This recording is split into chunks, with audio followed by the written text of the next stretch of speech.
mukha mo kasi punggok eh. Yan nakaginanon. Kaya sinasabi niya, guys, maliit yung mukha ko, diba? Ganyan. Ganun mo nga, dikit mo nga ng ganyan. Aliit ang mukha mo, ba't punggok? Parang ginanon no. Ba't may ganyan? Wala naman.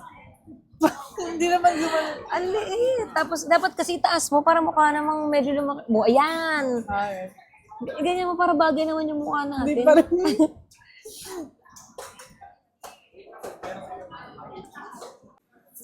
Hi. Hi, guys. Ay, ayun na. Hey. Ampy. Picture. Let's take picture. Oh, look at that sashimi. Ang first meet namin ni Andrea is dito. No? Ay, oo nga. Dito. Magkaroon story time yung ano. Kasi Lagi lang tinatanong eh. yung first date kasi namin, dito sa Genki Sushi. Tapos, pangarap na pangarap ko talaga makakain dito. Kasi laging hindi natutuloy pag ano, nagyaya ako sa family or sa ano. Ang cute kasi niya. Ang cute niya, yung merong train, gano'n. Natuwa ako kasi nung nagyaya to, dito kami kumain. Kasi ano, favorite ko ng sashimi. Hindi ko naman alam na favorite niya rin. Tapos nagulat ako na sobrang gusto niya rin pala dito matry. Tapos ganyan siya lagi. Nauna siyang kumain ng sashimi. Eh, ako gusto ko lagi nag-cheers. Ay, sorry. Magkakaroon ako sa web. Sobrang gutom na gutom ako talaga. Hindi, kahit kakatapos mo lang talaga. Cheers. Mm. Mm. Mm. Mm. Ang sarap. Sarap. Bakit ang sarap? Try natin ito. Sobrang hilig namin sa sashimi. Ako Sobra. talaga, number 1 ko ang sashimi sa lahat ng pagkain. Favorite ko. Ako din. Cheers. Ay. Sashimi, ginawa niya parang street food. Umiinom na. Ah. Sarap. Ah. Tuwan-tuwa ako nung umorder siya ng ano, yung unang date Parang namin. nagtanungan tayo dito, anong orderin eh, no? Tapos pareho kami ng sashimi yung sinabi na. Tuwan-tuwa ako nung umorder siya ng sashimi. Sabi ko, ano ba yan? Isa lang? Kasi lahat ng inaaya ko rin kumain ng sashimi, hindi sila mahilig eh. Kaya sanay ako na ako lang lagi kumakain ng sashimi. Last.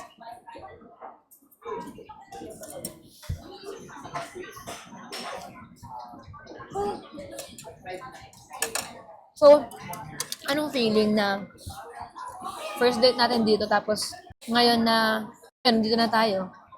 Dito tayo nahihiyang kumain. Nung unang araw namin, dami namin tira. No? Isa lang yung ramen namin, naghati pa kami. Hindi pa namin naubos. Kasi parang busog na ako. Bashir na ako kasi Kasi ako kumain ako kanina. hindi namin naubos. Kasi syempre, nahihiya pa kami sa isa't isa. Starstruck pa kami sa isa't... Okay. Yun yung una kong sinabi sa kanya na ano yun, nung tinititigan ko siya. Ang gwapo mo pala pag tinititigan. First meet namin, first date, sabi niya sa akin, ang gwapo mo pala sa malapitan. Pero kasi, nagkikita na tayo sa mga event nun eh. So, nagkakakita lang kami dati sa mga event. Pero, hindi kami yung talagang, never ko siya yung talagang tinitigan na parang, gwapo niya, hindi. Alam ko lang na nandun siya. Pareho kami, stars ka kami sa isa't isa. Nung nag-date kami, yun yung unang time na tinitigan ko talaga siya. So, yun. Tapos nagulat na lang ako. Kasi pumunta kami, kumain kami sa Genki Sushi, tapos nag-arcade, tapos nag-Vice Comedy Club kami. Yun Ang lang. dami. Madami kaming ginawa. Ni piso wala siyang pinabayaran sa akin. Sabi ko, ay, Doon naman ako Mayaman nagtataka. siguro. Doon ako nagtataka. Sabi niya, hati tayo. Ha? Anong hati? Paano hati? bakit? Di ka ba sanay? Kasi pag first date, hindi naman. Pero, dapat kung sino yung nag-gaya ng date. Ako kasi nag-gaya ng date sila. Pero ako yung nagyaya dito sa Genki Sushi. Ako. Ako. Sabi ko na doon tayo kain. Sabi ko, sige. Ay, pwede ko pa natatry dyan. Sige na. Kasi dapat sa salad stop, ayaw mo eh. Oo. Yun naman, yun ang napatry ko sa kanya, yung salad stop. Di pa siya nakastry. Pero kami sobrang sarap. Sobrang gustong-gusto niya yung salad stop.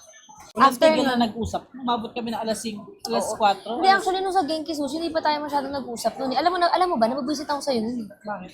Nag-cellphone ka na nag-cellphone. Hmm? Oo. Sabi ko, parang baliw ito, cellphone ng cellphone. Ano ginagawa ko? Nag-cellphone ka nga lang, nakaganyan lang ako. Ano ginagawa ko sa cellphone ko? Ako sa'yo. Hindi, parang meron. Parang may nasikaso ko. O basta yun, cellphone ka ng cellphone. So ayun, di muna ako nagsasalita. Tapos, ulat ako, inaya niya ako mag-arcade. Sabi ko, arcade? Di kasi ako ma-arcade na tao eh. Maarte ka, hindi ka maarte. Ma-arcade. Inaya niya ako mag-arcade. Okay, sige, mag-arcade kami. Doon na nag-start yung parang medyo nagiging comfortable na. Para mapalagay agad sa isa't isa. Kasi pag pakiramdaman lang kain, sobrang parang masyadong seryoso. Sobrang seryoso lang. Anong na-feel mo nun? Proud. Kasi inisip ko, nung una kita nakita, di ba, gandang-ganda ako sa'yo. Tapos naglalakad na tayo sa mall, inisip ko, grabe, siguro mga tao inisip, ang ganda nung kasama ko. OA! Ang OA mo. Para ka kasing artista sa personal eh. Mga kang artista, guys. Yak, Pag yak. nakita niyo si Andrea sa personal, titigan niyo siya, sobrang mukha siyang artista. Unang meet up na nakakatawa. Matagal na kaming nauna sa mall.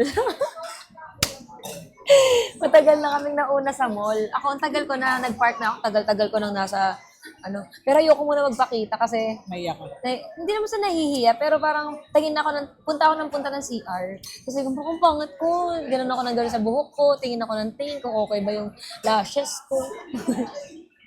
O kaya yung makeup ko. Kaya tagal ko na rin sa mall, ikot ako ng ikot. Kasi alam ko, na sigurado didiretso ko sa CR. Kasi mga babae naman, di ba, usually dumadiretso sa CR. Ako hindi. Doon lang. Bakit? Ewan ko, chinek ko nga yung sarili ko, baka mamaya, pagkita sa akin ni Pao, sabi lang, ay, ang pangat pala nito sa personal, gano'n. Kaya nag-CR ako noon, sa pinakataas kasi alam ko, magurado to mag-CR eh. Ayoko naman magkita pa tayo sa CR. Sobrang weird. Nung time kasi na yun, parang hindi ko masyado inaalagaan yung sarili ko eh. Parang medyo lost ako nun. So, yung itsura ko parang hindi ko talaga feel yung sarili ko. So, nagulat ako nung napagkukwentuhan namin yung meet up namin. Gandang-ganda daw siya sa akin nung nakita niya ako. Paano? Araw-araw puyot ako, gano'n. Pero nung nakita ko siya parang nung nakita ko siya, pugin-pugin na agad ako sa kanya. Ang linis niyang tignan. Sabi, ang puti pala na ito sa personal. Akala ko naka-makeup lang siya. Unang kita ko sa kanya, ba't naka-makeup tong tomboy na? Tapos nung nagkita kami, ay, malapitan, hindi, may freckles pa nga siya sa mukha. Mistis. Sobrang pogi. Tsaka ang liit ng mukha niya, kasi sa picture kasi parang hindi masyadong maliit yung mukha niya. Pero nung nakita ko siya, parang ganun lang yung mukha niya. Unang meet natin, di ba, nasa taas ako noon kasi nagsabi na tayo, dito na ako. So, alam natin saan tayo mag-meet. Nung isip ko noon, di ba, sabi ko sa'yo, pag nag-meet tayo, akala ko sa sarili ko, mag-a-appear tayo. Bakit tayo mag-a-appear? O yan, parang, uy, gano'n. Bakit ganun? Date tapos ganun? Hindi mo ako sanay na, uy, mag-date tayo, gano'n. Hindi ako sanay ng gano'n eh. Ba't ka nakipagkita? Anong tingin mo? Alam mo, parang first time ko naranasan yun na mag-meet, na parang magkita tayo kakain. First time ko makipag-date. Bakit? Ano ba yung mga Chat nakaka-ex-mod? lang agad, tapos magkita na sa bahay, gano'n. Sa bahay agad? Papupuntahin nga ako or papupuntahin ko siya, gano'n. Or sa kasama with friends, inuman. Hindi never yung sa mall sa date, magda-date. Oh? First time yun, so hindi ko alam kung mag-a-appear ba tayo. Nagulat ako, bineso ako. Ang ganda kasi yun. Ang ganda, salita ang ganda. Kaya pag uwi ko nun, mahal ko na siya. Ay! Ang ganda talaga, guys. Hindi mo pakakawalan pag nakita ko. Sabi ko sa inyo. Tapos nagpunta kami ng comedy bar. Walang pinansin, kundi kami dalawa. Magandang kwento pa yun. Comedy bar kami. Nakakatawa nga ako, bakit lagi tayong napapansin? Tapos sasabihin niya, so kilala kasi siya nung comedian. Tapos sasabihin niya, ang gwapo-gwapo mo, ganyan, ang ganda ng girlfriend mo.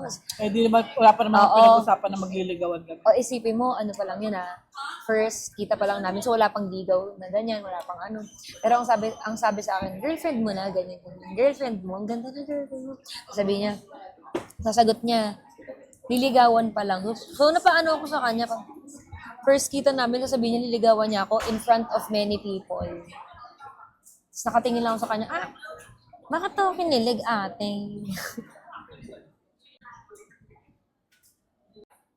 Ang laki ng mukha ko.